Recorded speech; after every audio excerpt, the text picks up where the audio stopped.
Aquí y Ahora Producciones presenta Hablemos de Salud. Hablemos de Salud. 29 años al servicio de la medicina preventiva. Hablemos de Salud. Conducción y producción a cargo de la periodista médica Ana María Forte. Columnista Dr. Mariano Favaloro.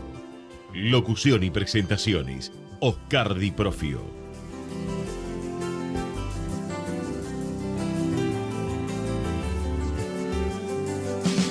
Ya podés ser parte de la Universidad de Morón, con más de 80 propuestas académicas, carreras presenciales y a distancia, con anexos en Capital Federal y Gran Buenos Aires. Informate al 5627-2020 o en www.unimorón.edu.ar.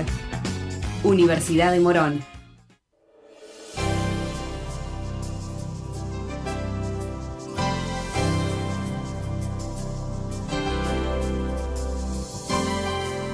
Hola, ¿qué tal? ¿Cómo están ustedes? Soy Ana María y los invito, a pasar los próximos 60 minutos hablando de salud, y espero que con salud, y a todos aquellos que estén pasando por algún mal momento físico, psíquico, pérdida de un familiar, tengamos en cuenta que el organismo es una máquina perfecta, ¿no es cierto?, el ser humano, y que si decaen nuestras defensas, nos podemos, como decían antiguamente, pescar cualquier cosa. Así que tratemos de mantener el equilibrio y de seguir adelante. Bien, hoy tenemos un programa de lujo por, los invitados como siempre, y los temas porque desde acá, si bien me caracterizó mi profesión en estos 29 años, que hacemos tanto radio como televisión, prensa escrita, ¿qué no hemos hecho? Es la bandera, si hay que levantar alguna, del no sensacionalismo, porque nosotros tenemos que transmitir con seguridad, y para transmitir con seguridad, el profesional tiene que ser un profesional idóneo, un profesional seguro. Siempre trato de invitar profesionales, y la mayoría son del hospital público. También digo público, pero no gratuito, porque lo pagamos todos los argentinos a través de nuestros impuestos, ¿no es cierto? Yo duermo tranquila, porque acá no se vende nada, acá se vende salud. La columna vertebral de nuestro programa es la prevención. Entonces, la mayoría de las enfermedades se pueden prevenir y otras detectarlas a tiempo. No se puede todavía, a la altura que estamos de nuestro siglo, decir soy de roble, jamás me hice un análisis, mirá qué buenos dientes que tengo, nunca vi a un profesional. Desterrar todos esos mitos, porque debemos, aunque sea tener un chequeo anual, ¿no es cierto? Hay muy buenos hospitales, pero debemos aprender a respetar nuestros derechos. Nosotros, cuando vamos a un hospital, tenemos que ser atendidos. Si no somos atendidos, existe una dirección donde hay un director, un subdirector. A ver qué pasó, el médico se fue de congreso, muy bien, porque es para el bien de la comunidad, pero tiene que dejar un reemplazante. Entonces, al hospital público lo armamos entre todos los argentinos, no solo la parte profesional o directiva o desde la secretaría o ministerios o de lo que fuera, ¿no es cierto? Tratemos de no politizar tanto, de pronto ahora está la pelea Ministerio de Salud, como ahora pasamos a ser Secretaría de Salud. Hasta que uno no vea cómo de pronto se van a organizar las cosas, no podemos hablar. No puede ser el único país del mundo que tenga 22 ministerios, con lo que implica, con el personal que implica. Entonces, dejemos hacer y después podemos movilizarnos. Yo recuerdo esto, creo, y no me equivoco, que 12 años atrás el Ministerio de Salud de la Nación era Ministerio de Salud y Acción Social. Bueno, se separó para hacer otro ministerio más. Se justificaba. Entonces, es como que cada uno de las autoridades que sube, de acuerdo a su inteligencia o de acuerdo a lo que le aconsejan, actúa. Dejemos actuar, por favor, a ver si era mejor o si va a resultar peor. Defendamos, sí, nuestros derechos. Bien, hoy nos visita una gran amiga, por supuesto 29 años que la conozco, la doctora María Teresa Rosanova, médica pediatra e infectóloga, jefa clínica del servicio de infectología del hospital que yo amo, el Hospital Juan P. Garrahan, en el cual estuve los 10 primeros años de mi carrera, y creo que hice primero el posgrado y después la carrera porque aprendí muchísimo. Igual recuerdo con el mismo cariño al Hospital Santoyani, porque transmití en forma paralela 10 años desde cada uno de estos hospitales. Se va a hablar, y toda la introducción que yo hice es para primero aprender de los que saben y luego opinar. Ella va a hablar del estreptococo, nos va a explicar qué es un estreptococo, porque no todos lo sabemos, Piógenes, ¿no es cierto? Que dio que hablar y va a dar que hablar, y después en 15 días se entierra el estreptococo y sale otro tema, y la gente habla sin saber. Cuanto más hablan sin saber los panelistas, quisiera saber si hay un estudio para recibirse de panelistas, y más en salud, ¿no es cierto? Muchos opinólogos, mucha gente que quizá terminó el primario o el secundario y opina, y cuanto más invitan a un profesional, cuanto más discuten con el profesional, la gente ve más televisión y el rating, ¿no? Los pesos suben para ese programa. ¿Y qué es lo que baja? La educación, la seguridad, la salud. Yo quiero un país mejor, donde nos demos cuenta de cómo nos maneja la mala prensa.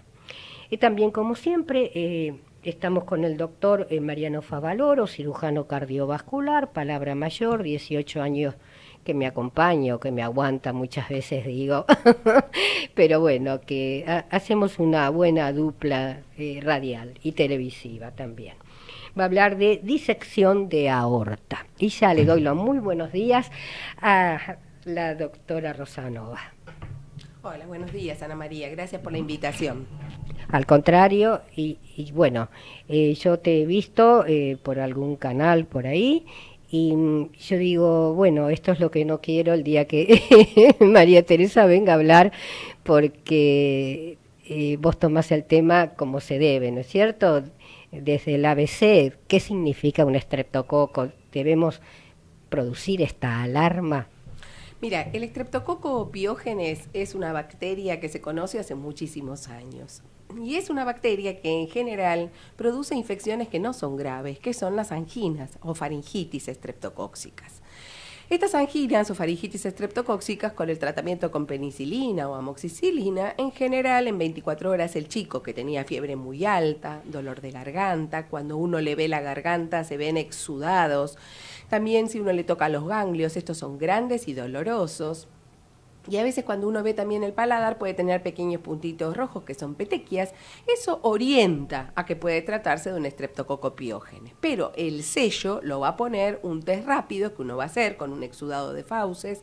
¿Qué es un exudado de fauces? Un exudado de fauces es que se toca un hisopo y uno entonces hisopa la zona de las amígdalas, en la zona posterior sobre todo. Eso se manda y se hace un test rápido en el cual confirma o no que se trate del estreptococo Piógenes. ¿Rápido cuántos minutos? Son 20 minutos más Perfecto. o menos. Entonces, si el resultado da negativo y hay alta sospecha, uno puede esperar el cultivo, pero en el mientras tanto indica tratamiento antibiótico. En general, el chico que estaba con fiebre alta y toda esta sintomatología, en 24 horas en general responde muy bien y tiene muy buena evolución clínica. Lamentablemente hay un porcentaje que es muy bajo, muy bajo, de pacientes que pueden evolucionar a lo que alarmó, que son estas formas invasivas.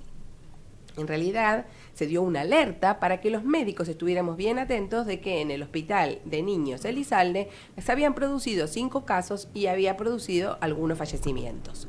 Rosa Nova, por ejemplo, cuando uno dice alerta epidemiológica, entonces toda la población sale corriendo desesperada, porque yo recuerdo que una sobrina está viviendo en México y me decía, hubo una alerta y salimos todos corriendo a la calle, porque para nosotros eso es una alerta, salir corriendo a la calle, y era una alerta sísmica, ¿no es cierto? Me da la sensación que pasó una cosa así. Claro, en realidad alerta epidemiológico es cuando se produce un número inusual de casos o algo que llama la atención, aunque no sea un aumento inusual de los casos, como fue, por ejemplo, una alerta también cuando empezaron a ver esos casos de sarampión. Entonces lo que hacen es alertar sobre todo al médico para que esté atento a que esta bacteria está circulando y que tomemos las medidas del caso. Pero ¿esta bacteria es incomún en este tiempo de la época del año? No, es muy frecuente. Lo que pasa que se suma también la presencia de que el virus de la gripe, sobre todo la gripe A, H1N1, se ha producido entonces que se ha desplazado y en lugar de estar durante todo el invierno, está más ahora también. Entonces conviven los dos, pero ¿qué pasa? Muchas veces estas infecciones virales predisponen a que la bacteria pueda penetrar al torrente sanguíneo y producir estas formas invasivas o más graves. Otros factores predisponentes pueden ser, por ejemplo, los chicos que tienen varicela y entonces se le infectan las lesiones de la piel y también ahí el Streptococcus pyogenes puede pasar al torrente sanguíneo y producir estas formas invasivas. La vacuna de la varicela está en el calendario oficial de vacunas, por lo cual esta causa de complicación y formas invasivas por Streptococcus pyogenes secundario a la varicela disminuyó drásticamente. María Teresa, por ejemplo, puede ser que el invierno se prolongó porque comenzó tarde y estamos en primavera con algo atípico, pero lo vas a contestar después de la pequeña pausa que tenemos que hacer. Señor empresario o profesional de la salud, la difusión de su producto o servicio a través de nuestro programa es el medio más eficaz para acceder al público. Comuníquese con el Departamento de Publicidad 154-989-0420. En la ciudad, la red integral de monitoreo ya cuenta con más de 8.000 cámaras entre calles, subtes y colectivos para detectar alertas en tiempo real, además del anillo digital de monitoreo de patentes. Juntos, seguimos avanzando hacia una ciudad más segura. Buenos Aires Ciudad.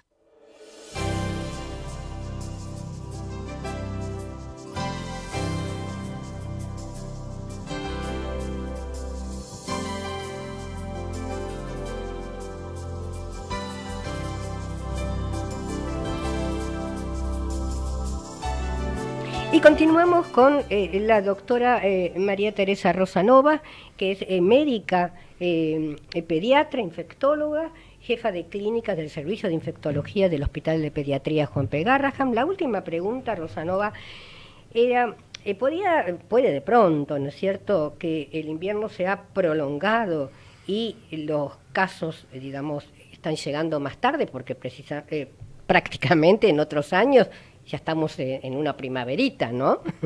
Sí, el genio de los virus y de las bacterias a veces va cambiando y esta vez el virus de la gripe se trasladó un poquito más y justo convive ahora con este germen que es el Streptococcus pyogenes y que bueno, uno está habituado a que en esta época del año, si bien la mayoría de las anginas son virales, en esta época del año, sobre todo en la franja de los chicos mayores de 3-4 años, es más frecuente también entonces la existencia del Streptococcus pyogenes. Quiero transmitir a la población, digamos, la tranquilidad de que es raro que a partir de una faringitis estreptocóxica se produzcan estas formas invasivas. En general, lo que se vio, que son cuadros sobre todo de neumonías o infecciones graves de piel y partes blandas. Hace mucho tiempo la prensa sensacionalista hablaba de la bacteria come carne. Bueno, es esta, el Streptococcus pyogenes. porque puede dar lo que nosotros llamamos fascitis necrotizante, es decir, que infecta la piel, lo que está por debajo de la piel, y puede llegar hasta el músculo, produciendo entonces una severa necrosis o muerte de los músculos y de los tejidos. Por eso es muy importante que, aparte del tratamiento antibiótico, en estos casos necesitamos que los cirujanos debriden todo ese material necrótico. Un antibiótico tan sencillo como la penicilina, descubierta hace muchos años, el Streptococcus pyogenes, fíjate que sigue siendo sensible. Es decir, que en realidad contamos con los antibióticos adecuados. No es el caso de otras bacterias que se han producido resistencias muy importantes que a veces no tenés antibiótico para darle, pero no es el caso del Streptococcus pyogenes. Entonces, frente a esta alerta, cuando un paciente ingresa con sepsis, uno debe pensar en el Streptococcus pyogenes y bueno, esto no interesa a tu audiencia, pero digamos uno pone combinaciones de antibióticos que ayudan para que la evolución de esa sepsis por el estreptococo sea mejor. Si bien la mortalidad es muy alta, relatada en la literatura de un 20 a un 30%, en estudios realizados en centros pediátricos de Argentina, la mortalidad es menor del 10% en pediatría. Por supuesto, alerta a la población estos casos de muerte, porque por supuesto para una familia un solo chico que se muera es el 100%. Entonces, ¿qué tenemos que hacer? Es hacer consulta precoz. Si un chico tiene fiebre alta, dolor, con presencia o no de dolor de garganta o ganglios inflamados, rechazo del alimento, que tiene agitación o que tiene una tos muy importante, con fiebres que se prolongan el tiempo, que cuando uno le da el ibuprofeno o cualquier antitérmico no le baja en forma rápida, o que no tiene buen estado general cuando le baja la fiebre, que eso es más característico de los virus, en ese caso enseguida consultar. Las consultas han rebasado los hospitales pediátricos por estos alertas y porque la gente realmente le cunde el pánico, como vos decís, pero hay que tranquilizarlos, hacer la consulta primero con su pediatra de cabecera o un centro de salud cercano, no ir al hospital por las dudas, porque ir a un hospital no es gratuito. María Teresa, ¿vos escuchaste alguna autoridad que haya dicho que esto era una epidemia? Porque salieron del Gutiérrez, el doctor Rodríguez, a decir, esto no es una epidemia. Sí, no, del Elizalde, ¿no? El doctor López, me parece que había dicho. Bueno, ¿no? perfecto. Sí, me parece que sí. Igual nosotros todos los especialistas recalcamos que esto no es un brote y no es una epidemia porque se produce en distintos puntos del país, no son grupos. ¿Qué es una epidemia? Una epidemia es cuando se produce un número inusual de casos en un lugar dado y con contactos en común. ¿Viste cuando fue la gripe A, H1N1 en el 2009? Eso sí fue una epidemia. ¿Por qué? Porque vos tenías un caso y toda la familia casi se infectaba. Y había casos y casos y casos. Se habían cerrado los clubes, se habían cerrado los restaurantes, todo el mundo andaba con barbijo. Era también otra psicosis. Pero ahí sí se trataba de una epidemia. Porque nunca habíamos tenido este virus. El Streptococcus pyogenes existe desde hace mucho y los casos en realidad son los esperados. Tal vez lo que asustó es que se registró en una misma semana en un hospital pediátrico un número más grande de casos. Pero bueno, cuando uno analiza la incidencia de este germen, no parecería ser que se produzca un aumento inusual de los casos, por lo cual no es epidemia. Ahora, este estreptococo ¿se transmite de persona a persona? Sí, esta se transmite por las secreciones respiratorias, al toser, estornudar. Por eso es muy importante cuando uno tose o estornuda, se cubra la nariz y la boca acá a través del antebrazo, que utilice pañuelitos descartables que sean exclusivos, que los papás no manden a sus chicos a los colegios si están con fiebre o con este diagnóstico, salvo que hayan tomado ya 24 horas de antibiótico. A veces dicen, bueno, no importa, tiene un poquito de fiebre y lo mandan igual. Esto es malo porque no solo para el chico que necesita su reposo, sino tal vez para algún contacto. Uno nunca sabe qué compañeritos, por ejemplo, pueden tener sus defensas bajas y cualquier virus que en un chico normal no pasa nada, en otro sí lo puede producir. Entonces, ¿qué es lo que pudo haber pasado en este caso? Porque quizá el estreptococo, teniéndolo por un chiquito que nunca tuvo nada o tuvo pocas cosas comunes de la niñez, a un chiquito que ya venga con una enfermedad de base sin saberlo la familia. Claro, o igual el genio de esta bacteria a veces es impredecible y puede producir estos cuadros fulminantes.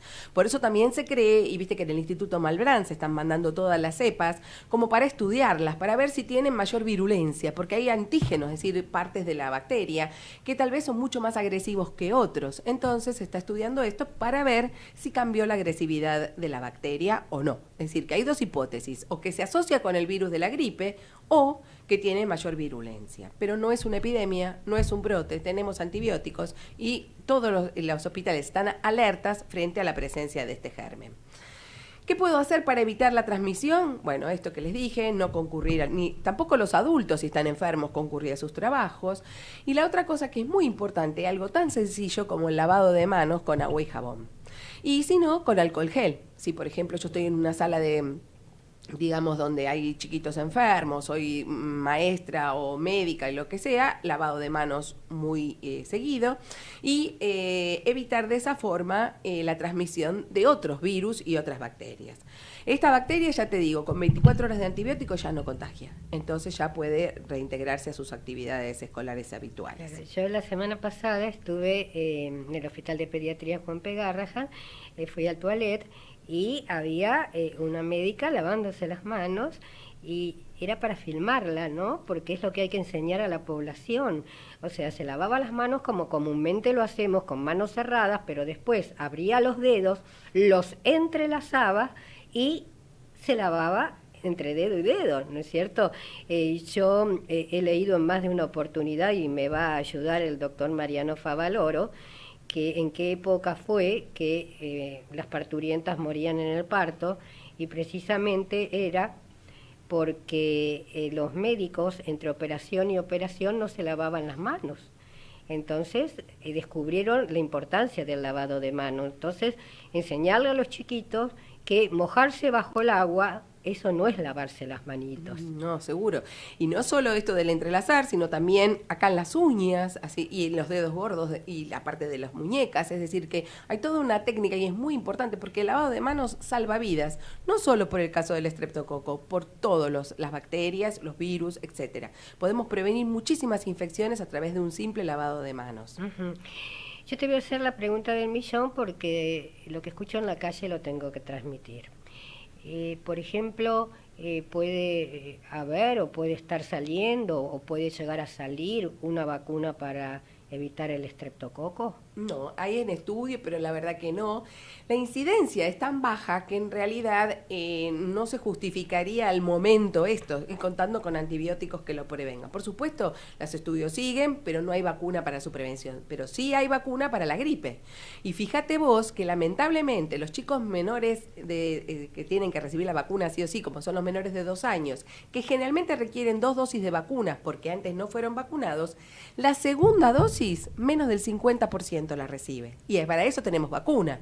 Entonces, no busquemos vacuna cuando no nos vacunamos con las vacunas que existen. Entonces, es importante reforzar esto. Y transmito esto, que a pesar de que está circulando el virus de la gripe y que no es el momento ideal tal vez para vacunarse, hay que vacunarse. El que no se vacunó, personal de salud, personas que tienen cardiopatías, enfermedades pulmonares, hepáticas, que reciben corticoides, los pacientes que tienen las defensas bajas, ellos tienen que recibir entonces la vacuna antigripal. Que esta vacuna antigripal contiene esa cepa que circuló en el 2009, que es la H1N1 o llamadas comúnmente gripe porcina. Uh-huh. Y algunas personas manifiestan, bueno, me di la vacuna y yo que nunca me enfermo ni me resfrío, me enfermé. Puede ser la casualidad, ¿no es cierto? Un mito, claro. Un mito, porque en realidad si vos le haces un hisopado y un estudio, seguramente no se enfermó de gripe, sino que lo que adquirió es un montón de virus circulantes que hay durante el invierno, como los rinovirus, adenovirus, sincicial respiratorio, para influenza. Es decir, que tenés una amplia gama para la cual esa persona no se vacunó. La gripe a veces se confunde y la gente está con un poquito de fiebre y un poquito de rinitis, es decir, resfrío, y dice me engripé. Y eso no es resfrío, perdóname, no es gripe. La gripe es fiebre alta, dolores musculares, en general no hay resfrío, puede haber tos, es altamente contagiosa. Entonces, en realidad es como que dicen esto, pero no es así. Así que hay que vacunarse contra la gripe. Y la embarazada también se tiene que vacunar, es fundamental. Exactamente.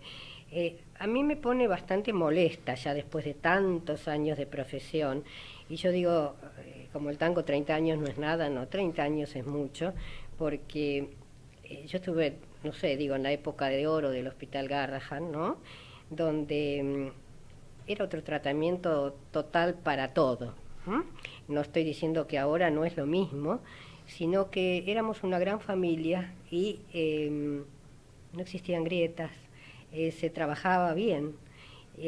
Puse el Garrahan y puedo poner cualquier otro hospital, ¿no? Santoyani, que yo también estuve. A mí la molestia grande es la siguiente. Invitan a un profesional idóneo, un buen profesional preparado a los medios, ¿no? Atormentan a la población 15 días, salen todos corriendo, existe ese contagio que capaz que se agarran cualquier cosa y se lo llevan a la familia completa. Y después, ¿cuándo pasa? Que ven que ya no es más noticia porque no dio el resultado que esperaban, porque parece que se quiere dar el resultado peor para seguir vendiendo. Me refiero a la prensa, radio, televisión, etcétera. Y se dan cuenta, entonces después pasan a otra noticia. Con eso pasó con el sarampión. El sarampión fue una alerta tremenda. El chiquito que estaba en tal clínica, le estaban analizando. Yo me acuerdo como si fuera el día de hoy, porque fue un domingo que me llamaron un montón de gente, preguntándole, incluso familiares, qué podían hacer. Y estaban analizando las 79 personas que este chiquito tuvo contacto el fin de semana. Yo digo, pero qué chiquito, era un chiquito de exposición, porque un bebé de 6 meses que tenga contacto con 79 personas y están analizando a las 79 personas, acá hay gato encerrado. Entonces, eso pone muy, muy mal a la población. Y después empiezan las habladurías de que esa vacuna se daba hasta el año y que empezó a darse, a ver, me vas a corregir porque eso me llegó a mí, a dárselo a partir de los 6 meses para que el laboratorio venda más vacunas. Ahora, a mí me quedó una incertidumbre, estando donde estoy ubicada, me imagino a las madres y a los padres. No, en realidad siempre las medidas de salud no tienen nada que ver con esto del laboratorio, nada que ver. Esto fue porque en realidad se quería proteger a los chicos más vulnerables, que son los menores de 1 año que tienen mayor mortalidad por el sarampión. Es decir, que esto no tiene nada que ver con cosas comerciales. Por eso se redujo la edad, que al año uno sabe que la respuesta inmunológica es mayor. Pero ¿por qué se reduce entre los 6 meses y 1 año? Es por el hecho de que, como va perdiendo los anticuerpos maternos y aparte la mortalidad es más alta, se priorizó entonces vacunar a este grupo etario y ahora, el 1 de octubre, se va a vacunar entre los 1 y los 4 años con una dosis extra como para tener a la población cubierta contra el sarampión. Así que no, esto te lo desmiento totalmente, esto es una medida de salud pública que es correcta y que no tiene nada que ver con fines comerciales. Lo mismo que en realidad, viste, por supuesto, hay medios y medios, pero hay medios que son muy respetuosos y otros, como vos decís, que en realidad lo único que tratan es de llevar, digamos, pánico a la población, que no es la idea. Bien, sé que te tenés que retirar y yo te agradezco mucho tu presencia. Un pequeño consejito y te dejo en libertad. Para la audiencia, un pequeño consejito.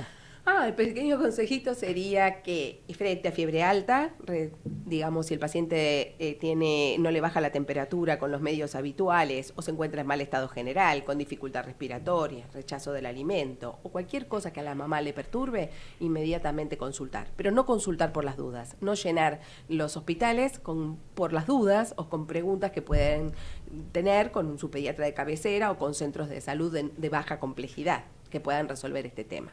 Muchísimas gracias, María Teresa Rosanova. Desde ya, bueno, vas a estar en la TV nuevamente para llevar tranquilidad a la población. Vamos a hacer un pequeño corte y luego continuamos. Vamos la radio, somos tu voz. Vamos con Eco, siempre la verdad y la mejor información. ¡Ay, pero qué tarde! ¿Qué se me hizo? Me tengo que apurar porque si no, no llego.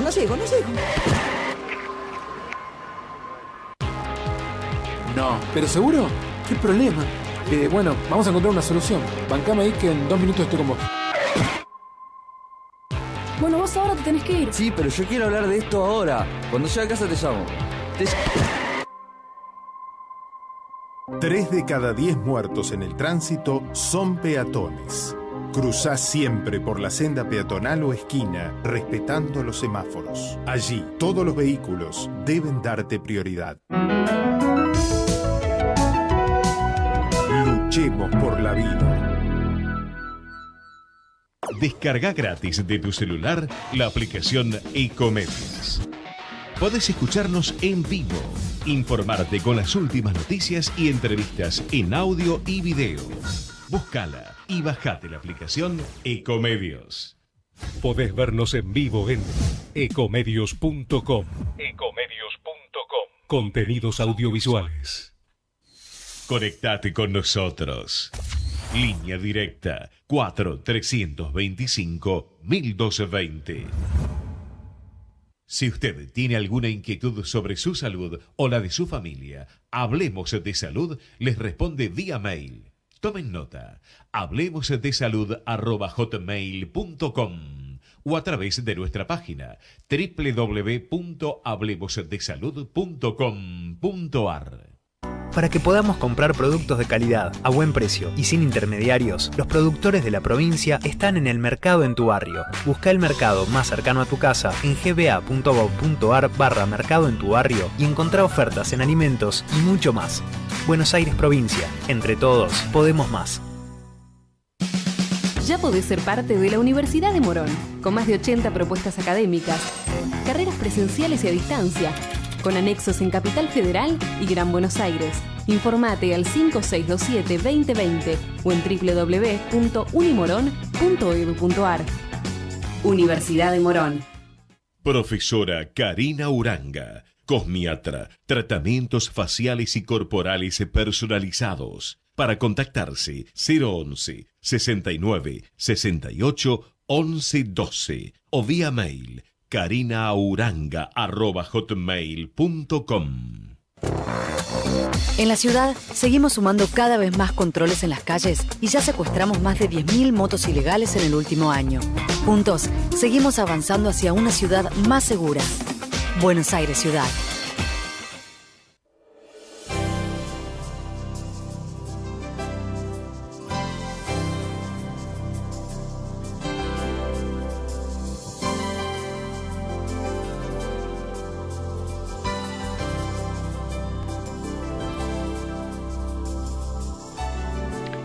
Y continuamos con Hablemos de Salud. Realmente muy buena la explicación de la doctora Rosa Nova, ¿no es cierto?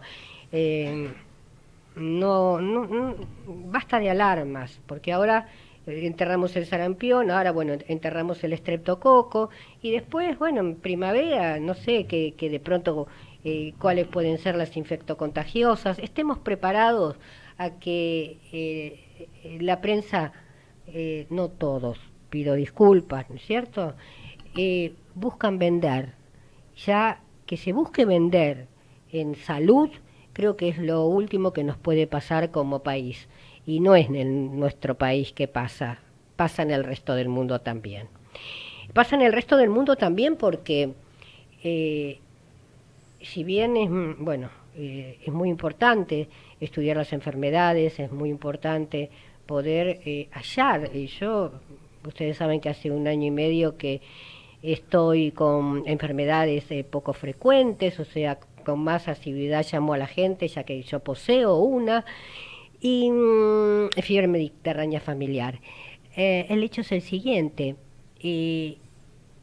con el ansias de vender se investiga. Bendito sea la investigación, pero bendito sea también que lo que se investigue lo pueda pagar el paciente. Por ejemplo, yo hablo en forma personal, la droga biológica para mi enfermedad cuesta 450.000 pesos por mes. 450.000 pesos por mes. Ustedes dirán, es un disparate, es una de las más baratas. Hay drogas que cuestan 1,5 millones por mes, que la población no lo sabe y tiene obligación el Ministerio de cubrirlo, ahora Secretaría de Salud de la Nación, y también de la ciudad, no, de la Nación lo cubren, con dinero nuestro, de todos los argentinos, porque ¿de dónde va a salir el dinero?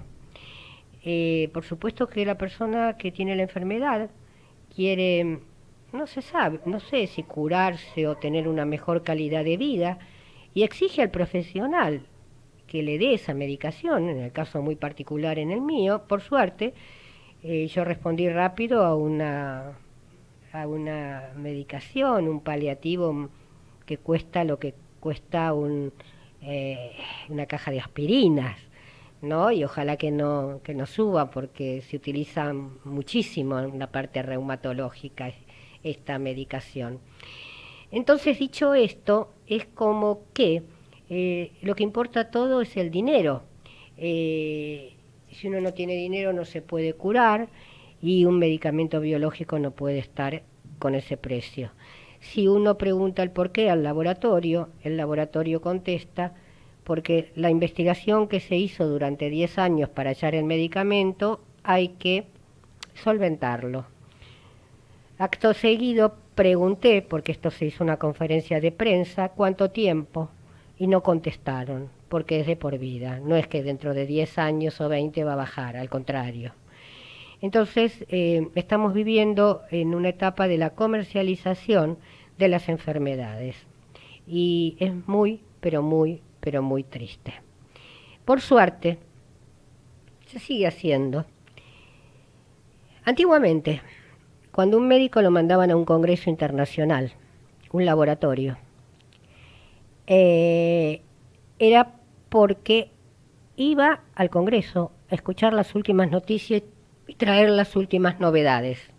Bien, ahora, en la época de la Internet, uno está en cualquier congreso y en cualquier teleconferencia a nivel nacional e internacional, así que ni siquiera se tendrían que mover del propio hospital. Cuando se mueve, hay un laboratorio detrás que le dice: tiene que medicar tanta cantidad para irse a tal congreso. En Europa se prohibió los viajes pagos por los congresos, porque responden también a fines económicos. Aclaro, no todos los médicos son iguales, ¿no es cierto? Pero lamentablemente la tentación es humana. Muy buenos días, doctor Mariano Favaloro. ¿Qué tal, Ana María? Buenos días. Bien. Hablando Todo como bien. si estuviese hablando entre amigos, pero con un micrófono en la mano, y yo digo, gracias a Dios, que puedo expresarme libremente a través de un micrófono. Libremente, porque mi espacio lo pago yo y puedo hablar. Y cualquier cosa que diga fuera de lugar, la única responsable soy yo. Nunca tuve problemas, pero fui siempre con la verdad. Y que lucren con la enfermedad realmente es horrible.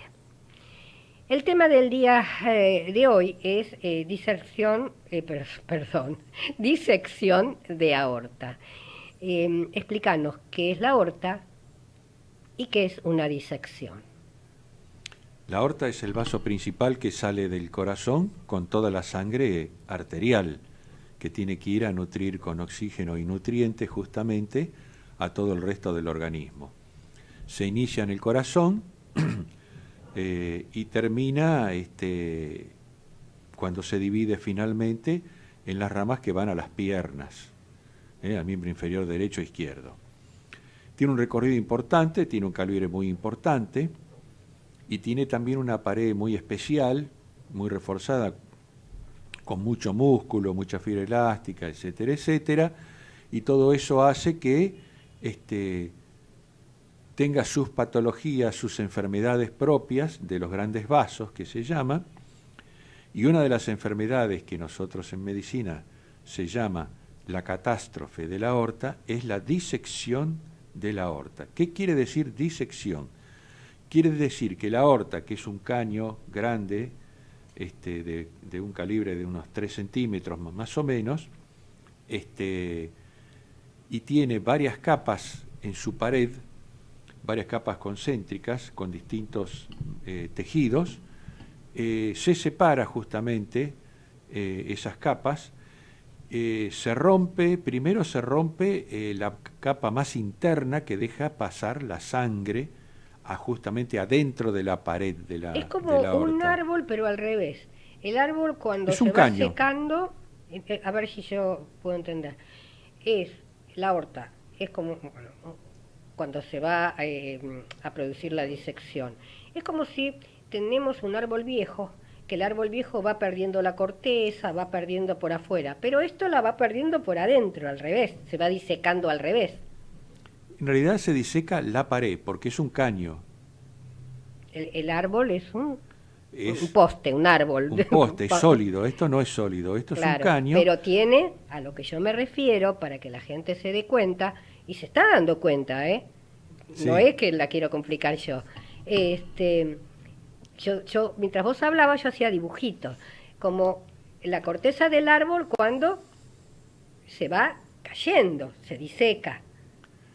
Sí, lo que pasa que en Pero realidad esto se es hace... interior, Sí, al revés. lo que pasa en realidad se hace un agujerito en la pared interna, Ah, bien, un agujerito en la pared interna, bien. y entonces separa todas las paredes que tiene, todos los espesores, en dos caños, se transforma en vez de un solo caño, dos caños concéntricos. Perfecto, perfecto. Esa es la disección de la aorta, por eso se llama Ah, disección, bien, bien. porque la sangre deja de pasar solo por la luz verdadera, por adentro de la aorta, pasa a la pared de la aorta Bien. y empieza a separarla en capas. Perfecto.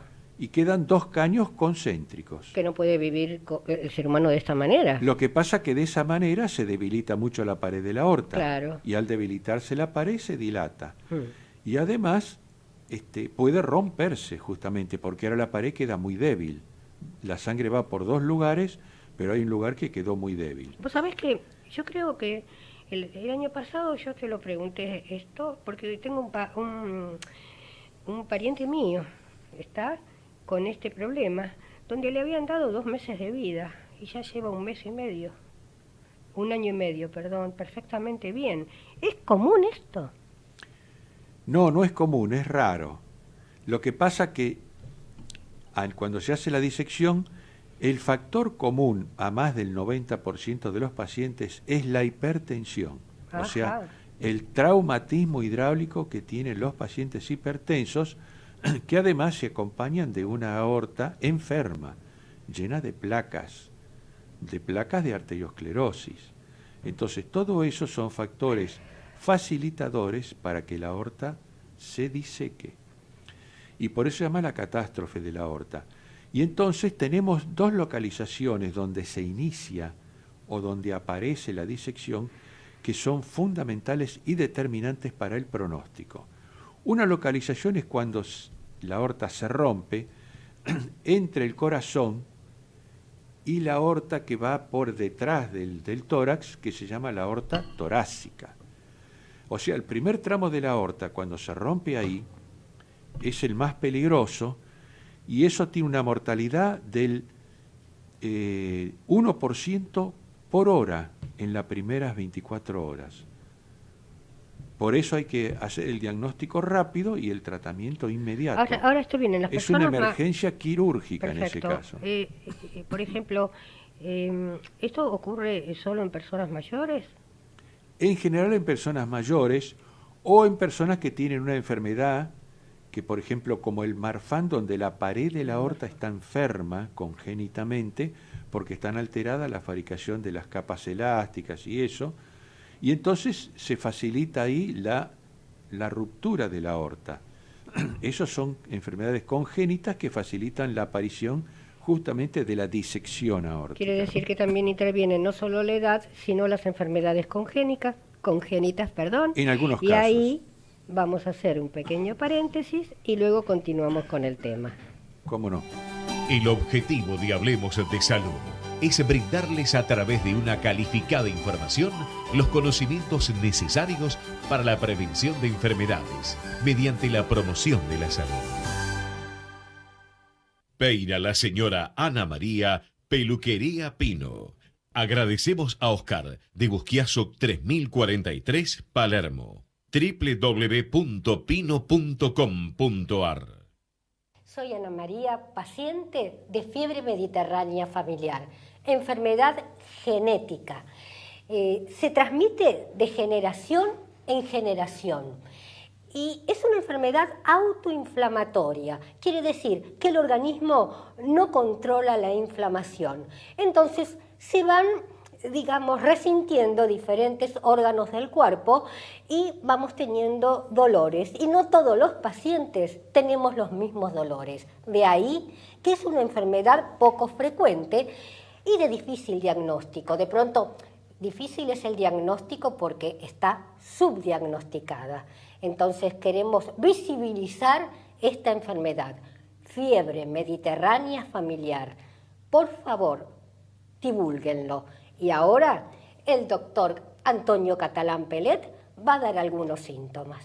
Adelante, Antonio. Gracias, Ana. La fiebre mediterránea familiar, vos sos paciente, realmente es notable porque es poco pensada. Fiebre no tiene relación con infecciones, no tiene relación con otras cosas tan infectológicas, ¿no es cierto? Y sin embargo, dolor abdominal, artralgias, dolores articulares, esas sensaciones que vos has tenido en la piel, esas cosas que han salido en la piel y que no son de ninguna forma cosas infecciosas, esas cosas erisipelatoides, ¿no es cierto? Esos dolores en el pecho raros, esas continuas fallas en los diagnósticos que has tenido. Creo que hay que decirle a la gente que hay que pensarlo, y lo tiene que pensar el médico. Y el médico lo tiene que pensar ambientándose en lo que vos dijiste. Está subdiagnosticada. Creo que el haber formado un grupo con el que vos formaste me parece fantástico porque orienta y obliga a pensar que hay gente que tiene esto y que lo debe consultar mejor. Lo bueno de esto, Antonio, es que existe un estudio genético. Exacto. Entonces, el paciente, no solo con la pesquisa médica se puede llegar, sino a través del estudio genético. Exactamente. Y el estudio genético tiene mucho más alcance hoy día que hace unos años atrás. Por lo tanto, esto es vertiente para que pueda investigarse cada vez más. Que el médico lo piense, vale la pena. Exactamente. Por favor, señor profesional, piense en fiebre mediterránea familiar.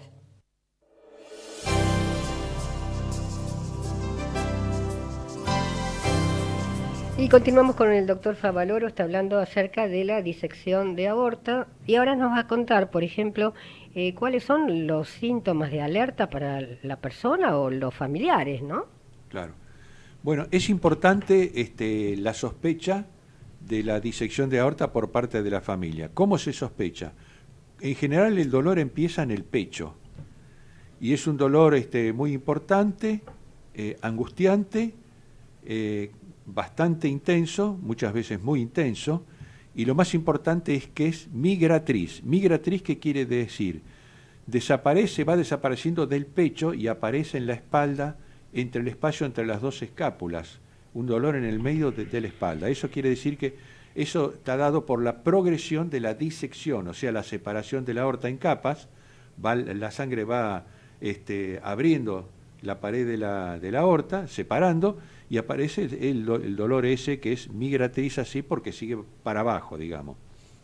La otra es que puede ser que tenga alguna alteración neurológica porque se disecan las arterias que van a la cabeza, las carótidas, y entonces no hace un ACV, lo que se llama un ACV típico, pero sí le falta sangre al cerebro porque no va bien por la luz que tiene verdadera. ¿Y qué pasa cuando le falta sangre al cerebro?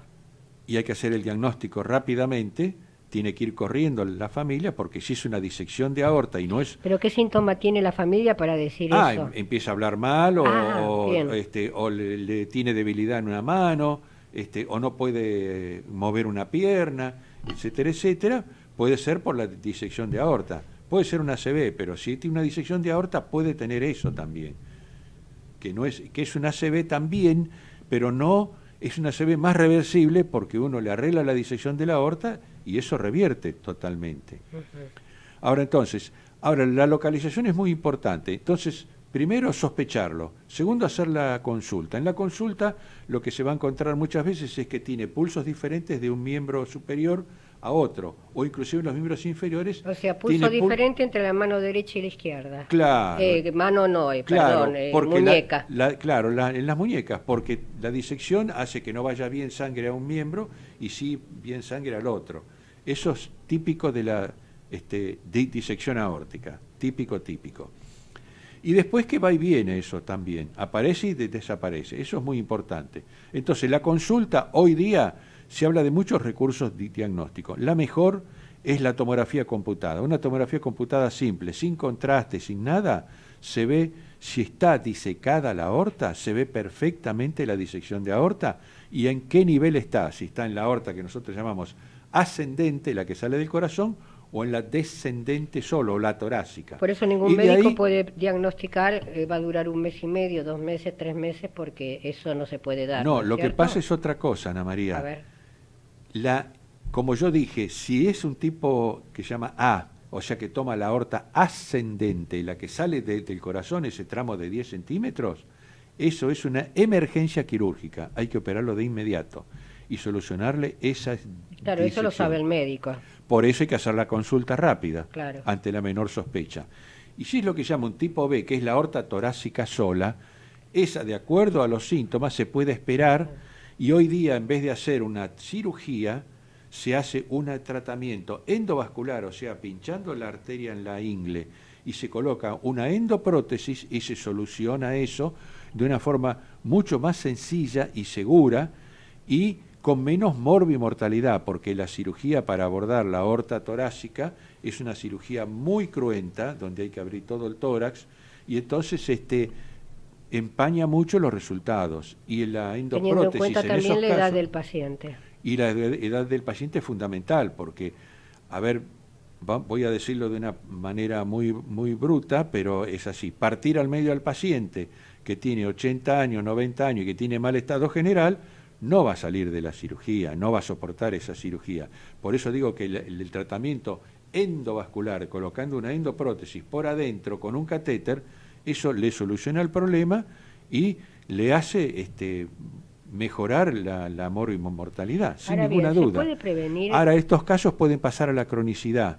Cuando no se pueden operar, o cuando no se deben operar, o un paciente que está muy malo, que tiene más de 90 años, y que uno sabe que ni siquiera se puede hacer el tratamiento endovascular en algunos de estos casos, porque tiene la aorta en muy mal estado, uno lo ve en la tomografía computada, entonces uno dice, bueno, vamos a hacer un tratamiento expectante, le bajamos, lo fundamental, el primer tratamiento, bajarle la presión arterial. Bajar la presión arterial.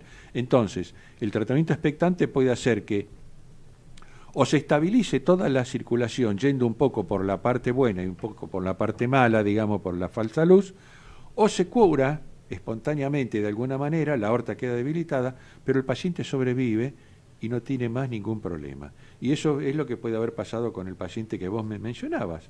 Digamos, quedó estabilizado con la disección esa y Mariano, quedó curado. me quedaría horas charlando con vos. Necesito solamente esto. Sabemos que tiene medicación, sabemos que no todos los pacientes, de pronto no hay 2 personas iguales y tampoco puede haber 2 casos iguales. Para redondear el tema, ¿cómo se puede prevenir? Prevenir la arteriosclerosis, como ya dijimos, con tratamiento médico, dieta sana, actividad física y controlar la presión arterial, que es lo segundo. O sea, prevenir la arteriosclerosis y prevenir la presión arterial, tratarla intensamente, porque esto ocurre en los hipertensos y los que se disecan, más del 90% son hipertensos.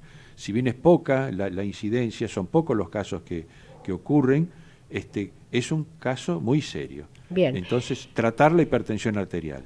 Bien, y yo quiero aclarar que me permiten, ¿no es cierto?, el doctor Mariano Favaloro, de pensar algunas veces los médicos que la hipertensión no es una enfermedad, sino que es un síntoma, puede llegar a ser un síntoma de una enfermedad, como es la fiebre mediterránea familiar, enfermedad poco frecuente porque está mal diagnosticada. Muy bien. Bueno, sí, sí. Mariano Favaloro, es así un gusto. Así es. Es un gusto realmente haber charlado extensamente o sea, con algo tan importante como es nuestro corazón, ¿no es cierto? Y te agradezco la charla, que te voy a agradecer. Muy bien, no tengo nada que agradecer. Bien, con respecto a la audiencia, gracias por estar del otro lado y recuerden, los espero la próxima semana en este mismo horario. Chau, chau.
Desde Buenos Aires, transmite LRI 224, AM 1220, Ecomedios.